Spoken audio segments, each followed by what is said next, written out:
कसे आहात विद्यार्थ्यांनो? आपण इयत्ता 11वीचं अर्थशास्त्राचं प्रकरण 2 बघत आहोत, पैसा. गेल्या तासाला आपण पैसा यायच्या आधी वस्तू विनिमय पद्धत होती आणि वस्तू विनिमय पद्धतीमध्ये वस्तू देऊन वस्तू घेत होते तेव्हा काय अडचणी येत होत्या त्या आपण बघितल्या की 7-8 गरजांचा दुहेरी मूल्यमापनाचा मापदंडाचा अभाव वगैरे अशा 7-8 अडचणी यायला लागल्या, म्हणून पैशाची उत्क्रांती झाली.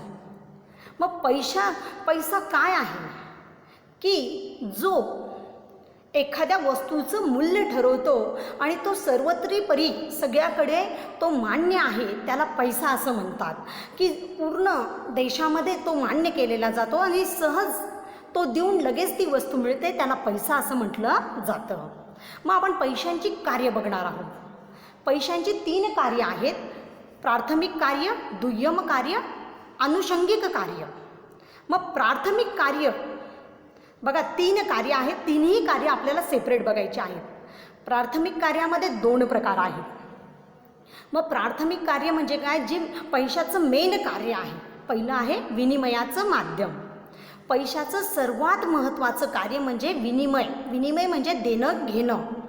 मग पैशाच्या आधारे आपल्याला वस्तूची खरेदी करता येते आणि विक्री करता येते. एकमेव अशी वस्तू आहे की आपल्याला ती दाखवल्यावर कुठल्याही प्रकारची वस्तू आपल्याला ती मिळत असते. म्हणजे पहिलं कार्य पैसा करत असतो, विनिमयाचं माध्यम म्हणजे देवघेवचं माध्यम तो करत असतो. दुसरं आहे मूल्यमापनाचं साधन किंवा हिशोबाचा परिणाम.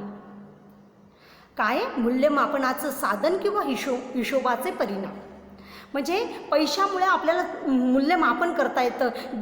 जेवढा म्हणजे समजा 10 रुपये आणि 500 रुपये, मग 10 रुपये हे कमी आणि 500 रुपयाची वस्तू ही जास्त महत्त्वाची मानली जाते. तसं मूल्यमापनाचं साधन किंवा हिशोबाचा परिणाम.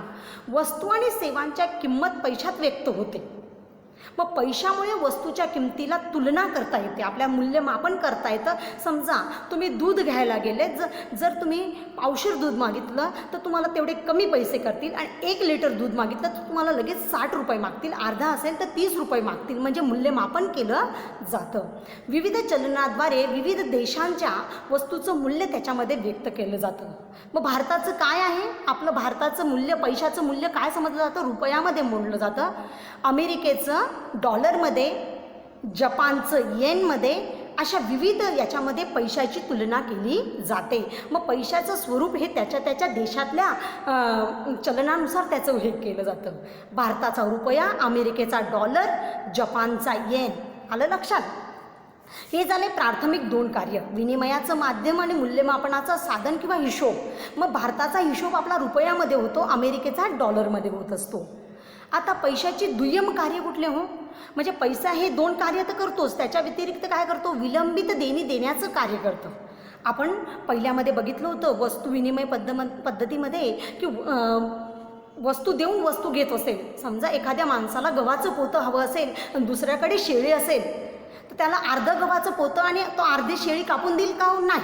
पण पैशामुळे काय झालं हो? वस्तू विनिमय व्यवस्थेत कर्ज घेणं सोपे झालं आणि परतफेड करणं पण सोपं झालं. उदाहरणार्थ धान्य, गुरे स्वरूपातील कर्ज जी देणी भविष्यात द्यायचं असेल ती आपण पैशाच्या स्वरूपात द्यायला लागलो. म्हणजे विलंबित उशिरा जर आपल्याला त्या वस्तूचं पैसा द्यायचा असेल तो व्याजासकट आपण द्यायला लागलो. म्हणजे दुसरं कार्य काय हो आपलं दुय्यम याच्यामध्ये? विलंबित देणी देण्याचं साधन आहे. तिसरं आहे मूल्य संचयनाचं साधन. संचयन म्हणजे साठवण्याचं साधन आहे. मग पैसा मूल्यमापनाचं कार्य करतो. पैसा वर्तमान काळातील गरजांची पूर्तता करतो, भविष्यातील गरजांची पूर्तता करण्यासाठी तो वापरला जातो आणि बचतीमुळे तो शक्य होतो. मग पैसा आपल्याला जर बघा, पूर्वी काय होतं, पैसा नव्हता तर माझ्या याच्यामध्ये गहू पिकले तर मग गहू साठवणे मला अवघड होते, पण गहू विकून पैसा साठवणे, पैशाची बचत करणं मला सोपं जातं. म्हणून केन्स असं म्हणतात, पैसा हा वर्तमान काळ व भविष्य काळाचा दुवा समजला जातो, कारण पैशामुळे आपल्याला मूल्य संचयन करता येतं. तिसरं आहे, जसं संचयन करता येतं तसं हस्तांतरण पण करता येतं. पैशामुळे एका व्यक्तीकडून दुसऱ्या व्यक्तीकडे आपल्याला सहज पैसा आपल्याला पाठवता येतो, एका ठिकाणाहून दुसऱ्या ठिकाणी तो सहज पाठवता येतो, हस्तांतरण करता येतं. आता समजा माझी जमीन इथं आहे, मालमत्ता माझी इथं मालमत्ता आहे शाद्याला, मग मला मुंबईला स्थलांतरित व्हायचं आहे, तर मग मी जमीन घेऊन जाऊ शकते का हो? नाही. मग मी काय करेल, जमीन विकून तो पैसा मी घेऊन जाऊ शकेल, किंवा माझं घर विकून तो पैसा मी घेऊन जाऊ शकेल. म्हणजेच पैसा हा एका ठिकाणाहून दुसऱ्या ठिकाणी आपल्याला हस्तांतरित करता येतो. आता हे झाले 2 कार्य दुय्यम. आता तिसरं आहे अनुषंगिक कार्य, मग आकस्मित येणारे कार्य. प्राध्यापक किल्ले असं म्हणतात, आधुनिक काळात पैसा आर्थिक व्यवहारामध्ये महत्त्वाची भूमिका करतो. बघा, तुम्ही गाणं ऐकलं असेल की पैसा बोलत आहे, तर त्याच्यामुळे पैसा ही आधुनिक अर्थव्यवस्थेचा कणा मानला जातो. म्हणजेच राष्ट्रीय उत्पन्नाचं मापन, मग राष्ट्र म्हणजे काय, देशाच्या उत्पन्नाचं मापन पैशात केलं जातं. म्हणजेच राष्ट्रीय उत्पन्नाचं वितरण, उत्पादन वगैरे यांचे मोबदल्याचे जे असतात, बघा आपण पाठीमागच्या चॅप्टरमध्ये बघितलं होतं, भूमी, श्रम, भांडवल आणि संयोजन. या चौघांना आपण काय देतो अनुक्रमे, खंड, वेतन, व्याज आणि नफा देत असतो. मग यांना जो मोबदला देत असतो तो आपण पैशाच्या स्वरूपात देत असतो, आणि देशाचं उत्पन्नसुद्धा पैशाच्या स्वरूपात मोजलं जातं. पुढचा आहे पतपैशाचा आधार आहे.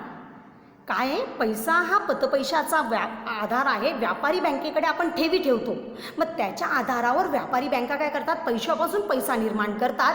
म्हणजेच काय, आपण ठेवलेला पैसा ते दुसऱ्यांना कर्जाऊ देतात, आणि कर्जाऊ झालेला लोक काय करतात, उद्योग उभारतात, म्हणजे पैशापासून पैसा निर्माण करत असतात.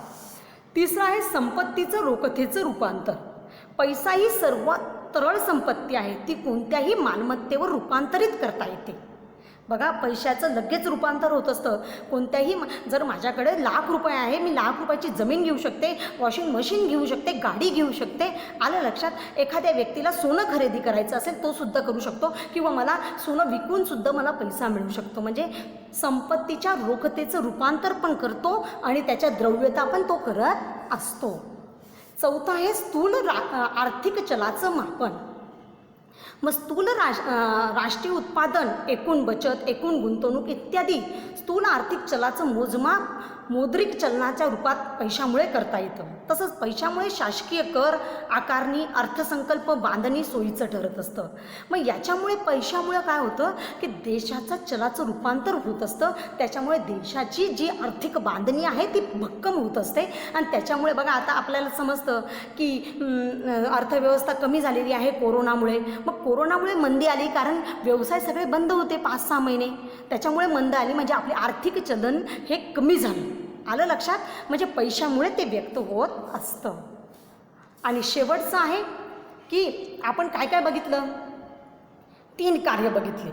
पैशाची 3 कार्य बघितली, प्राथमिक कार्य, दुय्यम कार्य आणि अनुषंगिक कार्य. मग अनुषंगिकमध्ये आपण 4 कार्य बघितली त्यांची, की 4 कार्य बघताना ती राष्ट्रीय उत्पन्नाचं मापन, स्थूल राष्ट्रीय चलाचं मापन, तसंच संपत्तीचं रोखतेचं रूपांतर, पतपैशाचा आधार. आलं लक्षात? आणि दुय्यम कार्यामध्ये आपण बघितलं की मूल्य हस्तांतरणाचं साधन आणि मूल्य संचयनाचं पण साधन.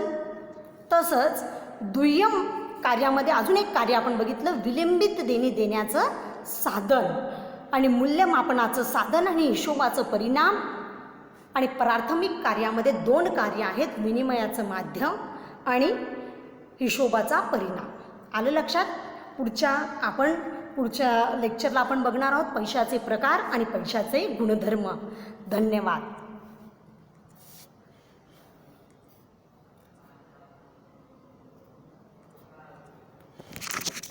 धन्यवाद रेखा. हां हां हां मॅडम. हां हां.